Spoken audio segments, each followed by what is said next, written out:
the first FaceTime call, we had come up with the name and had 3 or 4 songs ready to go pretty much.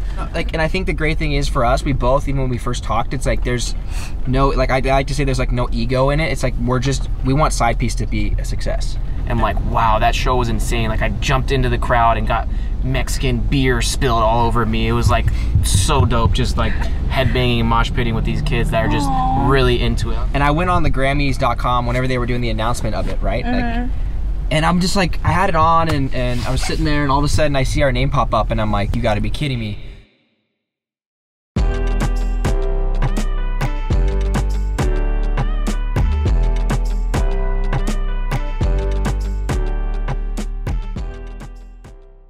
Hey guys, Gina with Sidewalk Talk. It's raining, so this is how we're doing our interview today. This is very exciting. Today I'm with Sidepiece, Nitti, Gritti, and Party Favor. How have you guys been?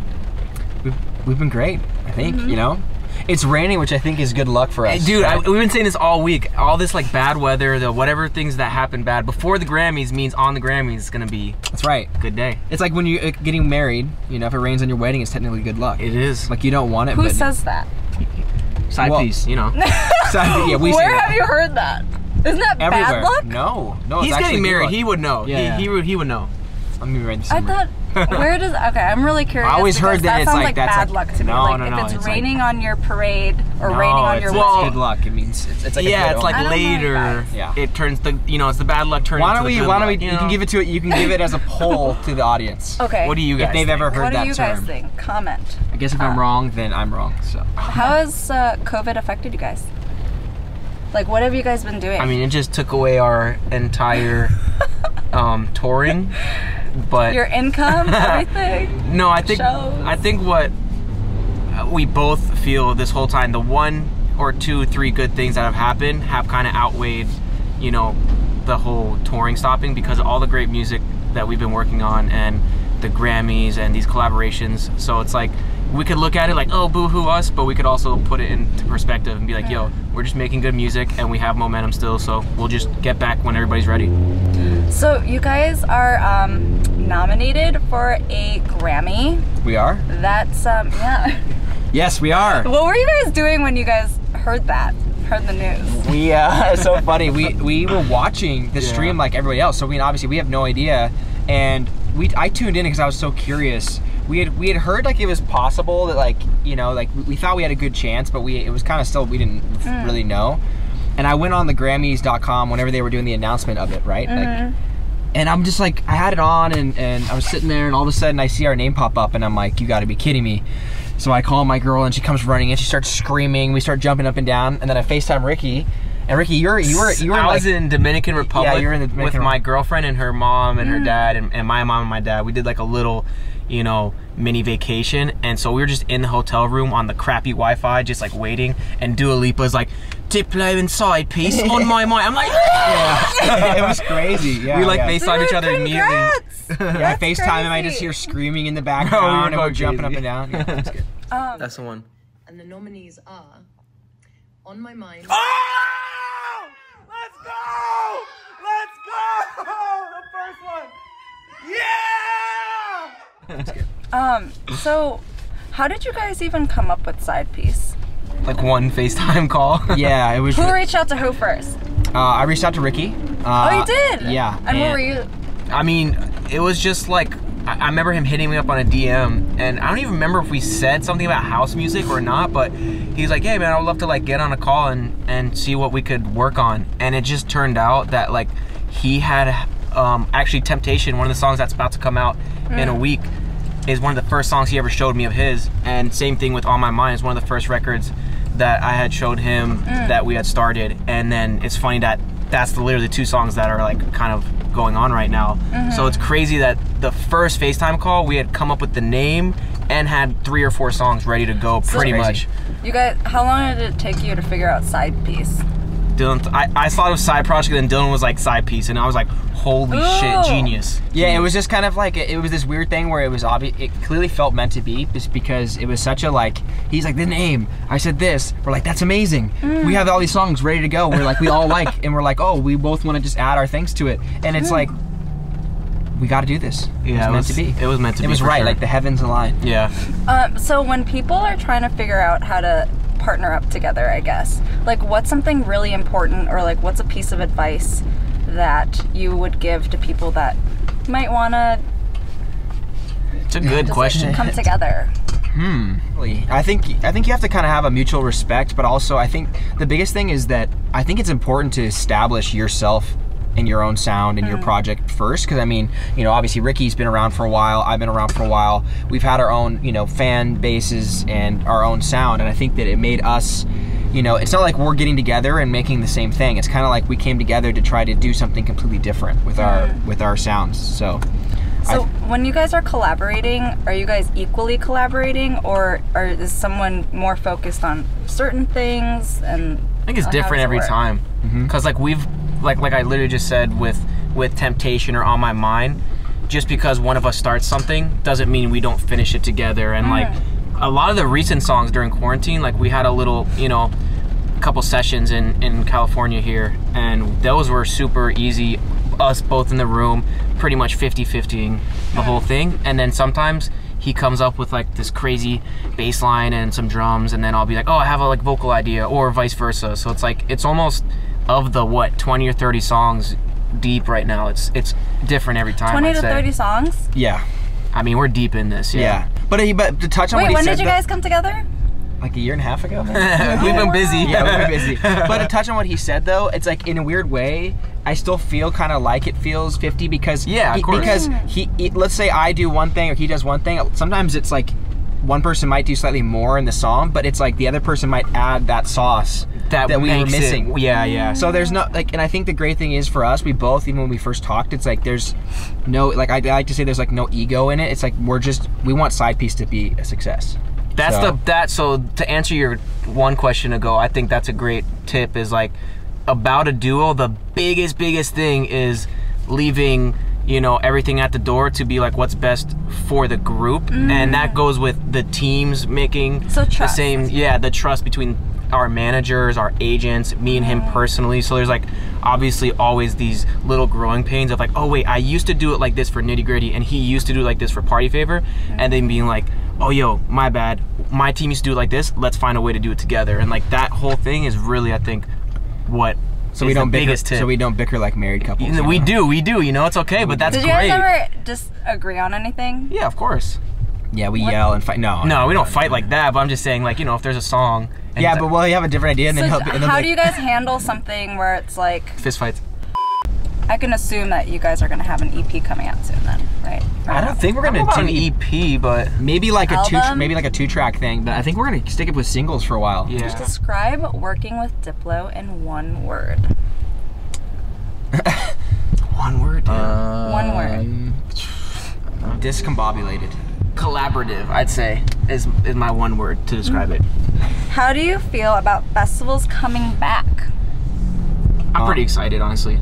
I think I'm excited too. I'm definitely, I mean, I think I'm ready. I think we're all ready to go back. I mean, obviously we want to make sure that they're, you know, the festival shouldn't be opening if they're not, like, at least having general precautions and whatnot. But I think in terms of us being able to play and be in front of people again, we're both looking forward to it. What's your favorite festival memory? My favorite festival memory is Life is Beautiful in Las Vegas, and playing. That's in September.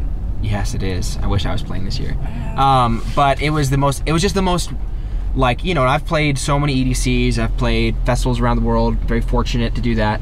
But I've never felt so much energy, like, at a show, and in terms of the people. Like, I wish I could show you a clip right now because it still gives me chills, but that was my favorite. I think an identical feeling for that to me was actually EDC Mexico, where same way. There's a couple clips that every time, you know, I'm sure same thing for that, you know, maybe a couple clips went crazy on Twitter or Instagram, but every time I see them, I just am like, wow, that show was insane. Like, I jumped into the crowd and got Mexican beer spilled all over me. It was like so dope, just like headbanging and mosh pitting with these kids that are just really into it. I don't know, like those type of moments where I can be in the crowd or like experiencing the energy that they're getting from the music is kind of the best moments to me. What's your favorite country? Japan. Oh, Japan. I've never been to Japan. This is I'm so excited. This is You and your girlfriend. I know, I want to go. 100%. I'd say Australia is like one of my all-time favorite countries, like to travel to. Oh man, Can we get the Japanese tourism board to sponsor this video? Yeah, right. Wink, wink. Yes. Please. Me too. By the way. Favorite Pokemon?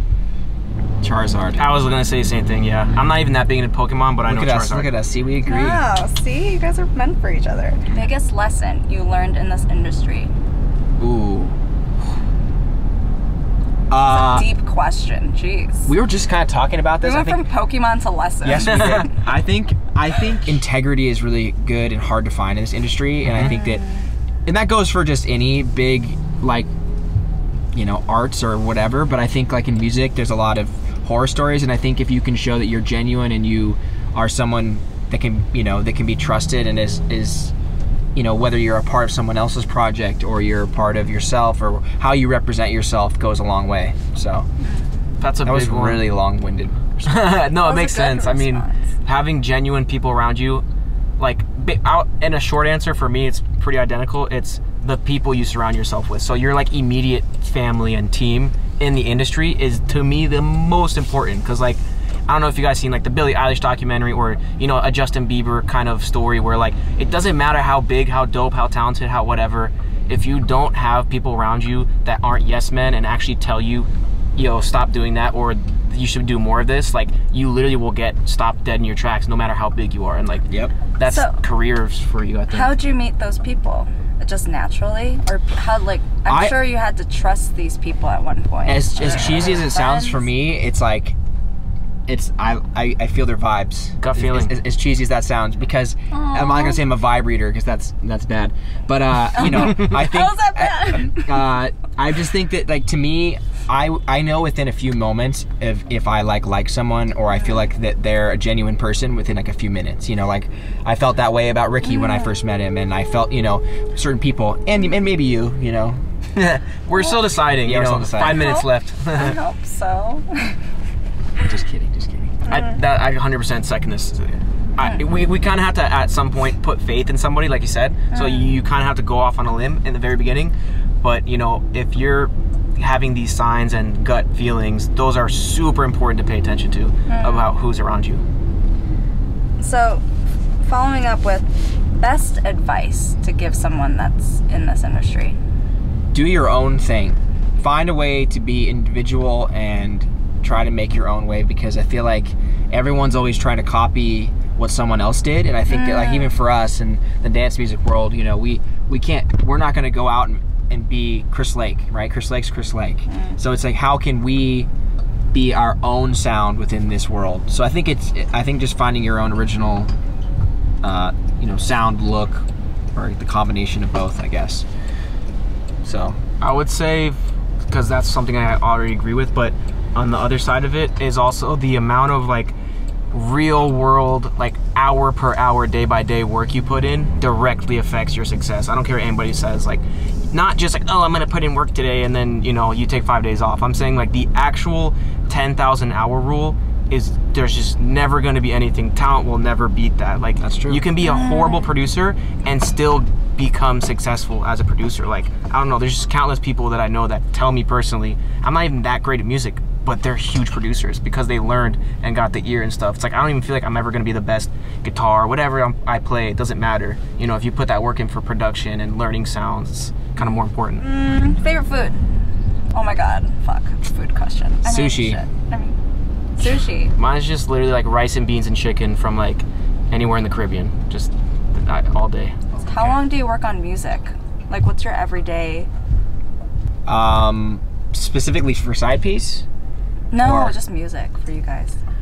I think I mean, do you want to answer first? Or? I mean, go ahead. I'm probably going to say the same thing. It's like, it varies. Yeah, it varies. I mean, some days I might work like 30 minutes to an hour where I'm like, you know what, like, I'm not catching a vibe, and I'm like, this sounds like doo-doo. Okay.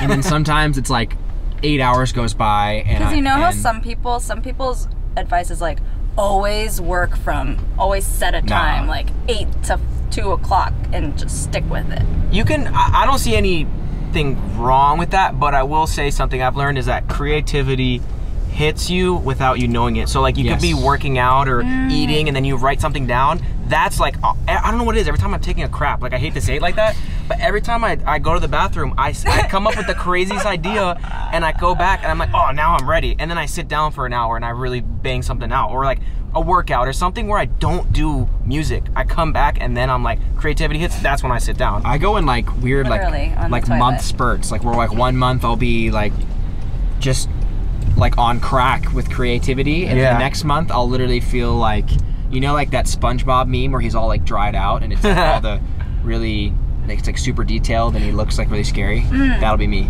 Yeah. But like creativity. You gotta flash it on the screen like the poorest. If you could work with any artist, who would it be? I would say Billie Eilish in 2 seconds.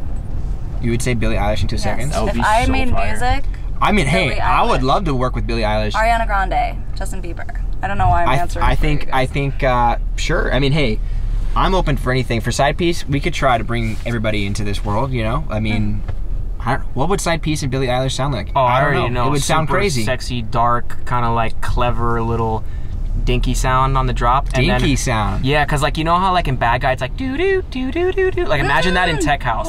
It would be actually kind of fire. See, we already thought of it. Billy, Sure, hit us Billy, call them, please.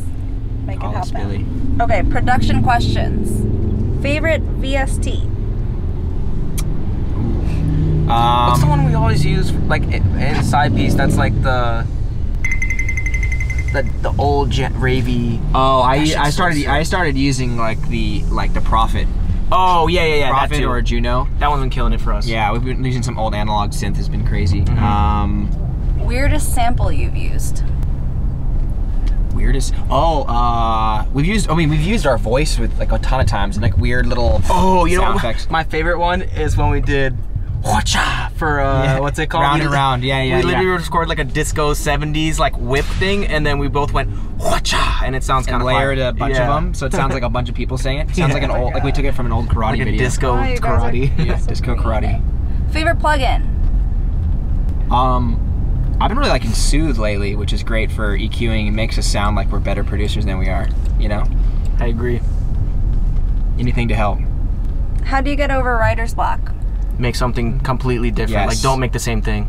That's very spot on. If you like open up a project, and I don't even make this, but if I just tried to start making like dubstep and for like 30 minutes and then come back to this, it'd be like, oh, yep, we got it, ding. You know? How do you feel about Daft Punk breaking up? I have a horrible opinion on this, and I love them, but I don't really understand why people were so upset, because like they're not really haven't been releasing much music, so it's like hey, just let them retire. Like they did their thing. It's like, okay, I'm not mad at it. I think love them. from a listener standpoint, selfishly I'm sad, because obviously I would love more Daft Punk music and they are so important to music in general. But in terms of them, like sympathizing with them as an artist, like, hey, when you're done, you're done. Yeah, and I think that they've done everything they could possibly do. They won literally Album of the Year. Yep. It's like, where do you go from here? They're like, all right, sweet, we're gonna blow each other up. It was kind of a cool ending. I hope too. that we can blow each other up. Yeah, dude, I can't wait to blow you up. Yeah. That's great. Favorite up and coming producer?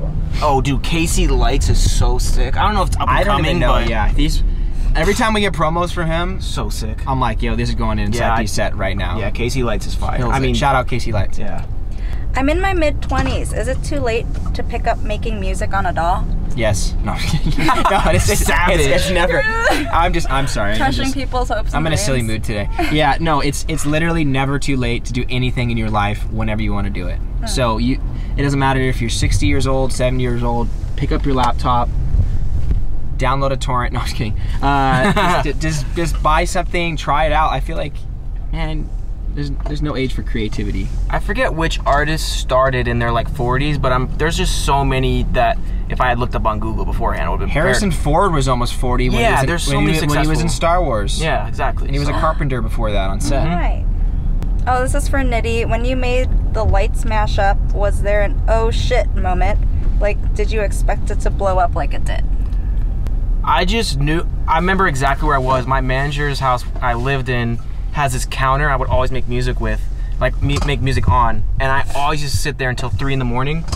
And I remember making a couple edits, and that one, when I finished it, I immediately sent it to Diplo, like Valentino Khan, a couple people. Eventually, I remember sending it to Dylan. I was like the last person. Yeah, like no, sorry. But like I think at that moment is the first like edit that people like started playing it so much that it kind of hit me afterwards. Like I didn't really know it was that amazing until I was like, oh shit, this is really doing well. Like sometimes you don't know if your music's good because you doubt yourself. Someone else is at, can I ride your Supra? I'll race you. And you can ride in the passenger seat, maybe. That's about it. I'll never let anyone drive that car.